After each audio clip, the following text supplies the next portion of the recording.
producer, Don Hahn. Oh, wait, that's the legend, isn't it? Remember him earlier? He didn't have his glasses on.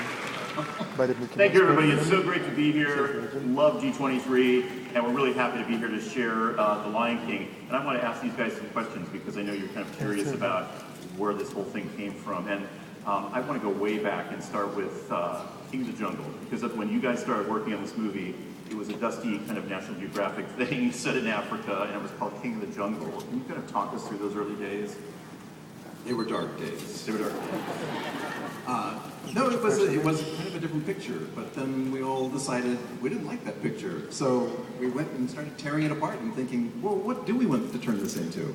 And we sat in a room for about 5 days with our close friends, Kirk and Gary, who were the directors of Beauty and the Beast, etc., and cooked up a bunch of different changes, things like Rafiki and Mufasa coming back as a ghost, and things like that. And it became The Lion King. I know, it did.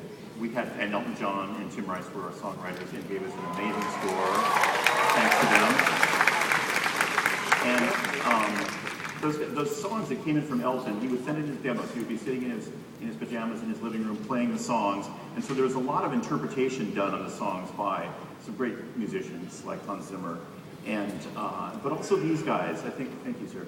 But a lot of people don't know how involved the directors were in the music process. And I remember one of the songs, particularly Hakuna Matata, was really a process for you guys to come up with that song. And actually, the first Puma Timon, while we were workshopping the movie, Robin Rodgers.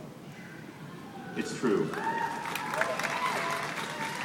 Yeah, in fact, Hakuna Matata was actually not the original version of that song. The first version of that song was a song called He's Got It All Worked Out. Oh, yes. Remember that? He's Got It All Worked Out. Wasn't it? No, it was He's Got It All Worked Out, I think, because Timon was singing about Pumbaa, right? He's got it all worked out. Anyway, that's what that's how I remember it. What it recedes into the mists of time. That's true.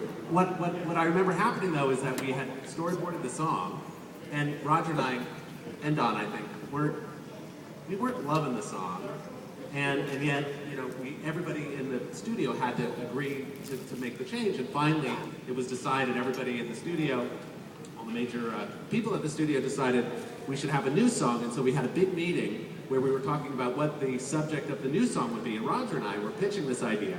We said we wanted the whole song to be about eating bugs. We said, you know, because that's kind of the metaphor for Simba being, you know, welcomed into this kind of other life. He's no longer a carnivore, he's going to eat bugs. And basically, when I think we pitched that, they were like, not so much. But we ended up with that as the middle of the song, which, you know, you might know. But Roger came into the meeting, and